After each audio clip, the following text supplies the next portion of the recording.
केंद्रीय अर्थमंत्र्यांनी संसदेत सादर केलेल्या नव्या वित्तीय आराखड्यात व्यसनाच्या आहारी गेलेल्या नागरिकांसाठी अत्यंत निराशाजनक बातमी समोर आली आहे। देशाचा अर्थसंकल्प 2026 जाहीर करताना सरकारने मद्य आणि तंबाखूजन्य पदार्थांवरील करात मोठी वाढ करण्याचा निर्णय घेतला आहे। या निर्णयामुळे शौकनींच्या खिशावर आता अतिरिक्त भार पडणार असून महसूल वाढवण्याच्या उद्देशाने सरकारने या चैनीच्या आणि हानिकारक वस्तूंचे दर वाढवले आहेत।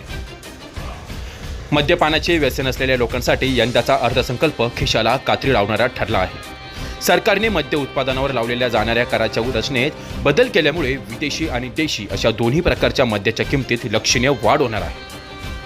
आरोग्यावर होणारे दुष्परिणाम आणि महसुली तूट भरून करण्यासाठी सरकारने या वस्तूंना लक्ष केले आहे। दरम्यान यामुळे मद्यप्रेमींना आता आपल्या आवडीच्या पेयासाठी अधिक रक्कम मोजावी लागणार आहे। तुषार ढेपले, अटल न्यूज, नाशिक।